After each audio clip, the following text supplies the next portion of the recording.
Bienvenue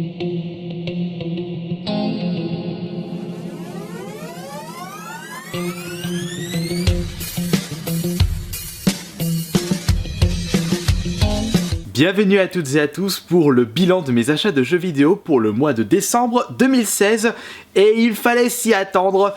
Pas beaucoup de choses achetées ce mois-ci. Il faut dire que le mois dernier j'avais dépensé 900 € et que j'avais pas trop envie de dépenser autant d'argent pour ce mois-ci. Sachant que les promotions, mis à part les consoles, eh bien il n'y en avait pas des masses. Puisque période de fête de Noël oblige, les magasins ne vont pas faire énormément de bonnes affaires et de promotions. Sachant que les gens, le mois de décembre c'est le mois où le public achète le plus de jeux vidéo. Donc c'est vraiment le mois où les magasins peuvent se faire le plus de marge possible. Et puis pourquoi faire des promotions alors que les magasins sont persuadés de vendre en masse pour le mois de décembre.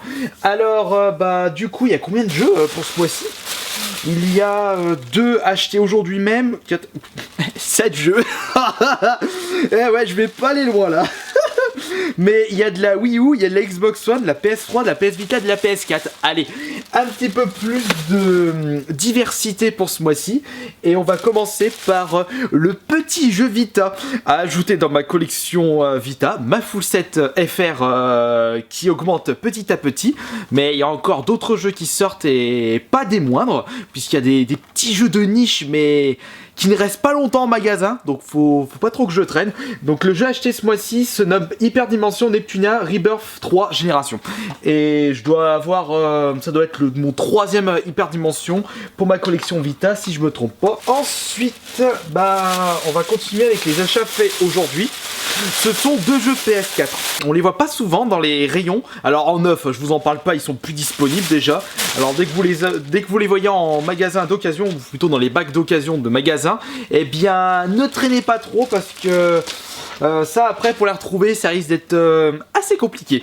Alors le premier, on l'avait déjà repéré avec mon frère Johan, c'était dans le Micromania de Saint-Priest à Auchan, mais le problème c'est qu'il était hyper rayé, donc mon frère ne l'a pas pris, et là je l'ai vu au Micromania de l'île d'Abo, donc je l'ai récupéré à 25 €, certes un prix assez haut pour un jeu vidéo de niche, mais sachant que ce jeu déjà je ne connaissais même pas l'existence. Comme d'habitude il y a énormément de jeux PS4 qui sortent en très peu d'exemplaires, et en plus en neuf je ne l'ai jamais vu. Alors c'était l'occasion ou jamais de pouvoir profiter de cet achat, et puis l'ambiance m'a l'air de me plaire. Ça se passe dans les années 60 où vous contrôlez un agent de la CIA, donc infiltration plus action. J'espère que ce ne sera pas trop infiltration parce que je risque de me faire chier au bout d'un moment. Faut qu'il y ait un petit peu d'infiltration mais pas trop. Si on a envie d'aller vite dans un jeu, eh bien je souhaite qu'on peut faire ça. Parce qu'il y a certains, c'est comme pour les anciens Splinter Cell où je les trouvais beaucoup trop longuets. Mais les Splinter Cell sur 3.6, enfin pour la génération 3.6 PS3, ils sont déjà un petit peu plus dynamiques, et là j'ai pris plus de plaisir, donc j'espère que ce sera le cas pour le Harlequin Gun. Par contre le jeu, juste j'ai pas pu Maximum Games, je sais pas ce qu'ils ont fait par contre.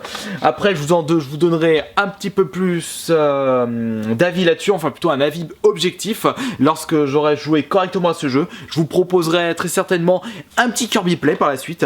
Et pour le deuxième jeu de niche, je me souviens que Max de la dernière rencontre IRL me l'avait conseillé, il l'avait présenté dans sa présentation de collection. Il m'a dit c'est vraiment un petit jeu calme, doux et très très immersif dans un monde sous-marin. Il se nomme Song of the Deep.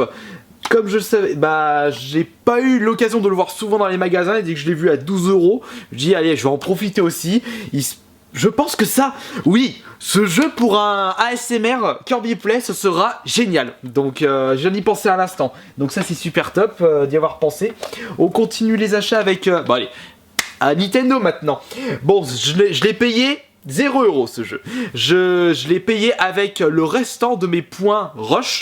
Il me restait 520 ou 530 points rush et pour 500 points rush, bah, j'ai récupéré ce collector. J'ai bien apprécié le Star Wing sur la Super Nintendo.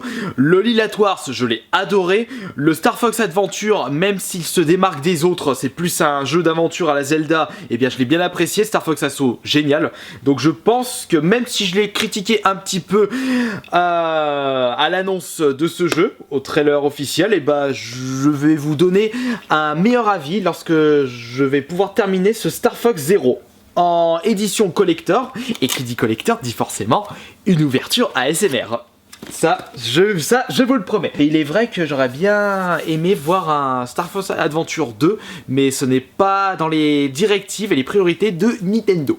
Bon, alors on va continuer maintenant avec... je vais garder le jeu Xbox One pour la fin. Les deux jeux PS3, il y avait une petite promotion à Easy Cash près de chez moi. Ils proposaient des jeux PS3 à 4 € pièce. Non, 5 € l'un et 8 € les deux. J'ai dit, je vais en prendre deux, je vais fouiller un petit peu, je pense que je vais pouvoir trouver mon bonheur. Alors celui-ci, Time Crisis Rising Storm, je n'ai toujours pas le machin, je veux dire la PS Move avec le flag. Ça, j'essaierai de le retrouver prochainement. Il n'y a pas de souci. Et c'est vrai que les Time Crisis, ça me fera toujours penser le Time Crisis sur PS1 et puis le 2 ou le 3 sur borne arcade. Mais je m'amuse toujours sur ces jeux.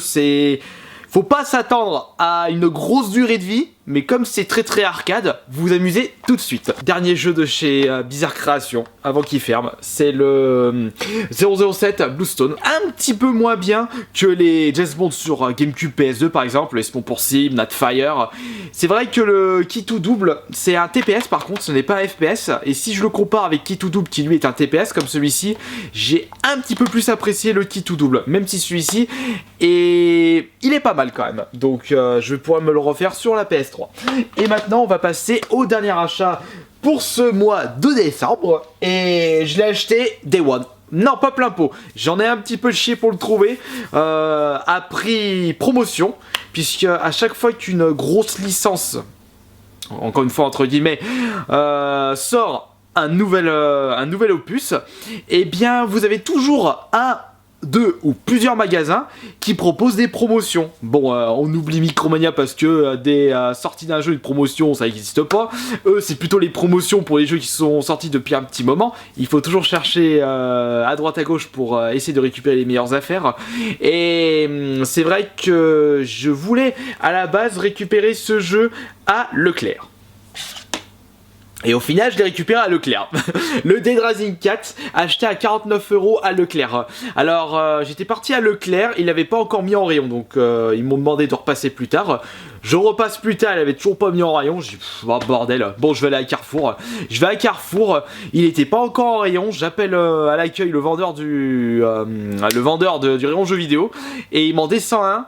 J'ai dit, avant de passer à Ikea, je vais regarder s'ils ont fait la promotion. Je scanne 69 €. J'ai dit, allez, ça va, allez, je me casse. Je l'ai pas pris.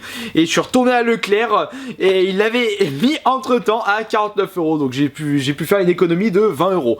Mais après quelques heures passées dessus, je suis un petit peu déçu de ce quatrième opus pour l'instant. Parce que il y a plus de psychopathe complètement ramassé de la tête maintenant sur ce Dead Rising 4 par rapport aux anciens. Donc plus ça va et plus je suis déçu de ce quatrième opus. Mais pour l'instant je ne l'ai pas encore terminé. Donc je vous donnerai un avis final un petit peu plus tard. Donc voilà, c'est terminé pour les achats pour le mois de décembre 2016. Maintenant il faudra attendre l'année 2007 pour la reprise des achats. Et bah, en tout cas je suis tout de même satisfait de tous ces jeux. Bah de toute façon si je suis pas satisfait de mes achats, autant ne rien acheter et autant arrêter la collection de jeux vidéo. Ce qui n'est pas encore le cas. Merci beaucoup d'avoir pu regarder cette vidéo. Je vous dis à la prochaine.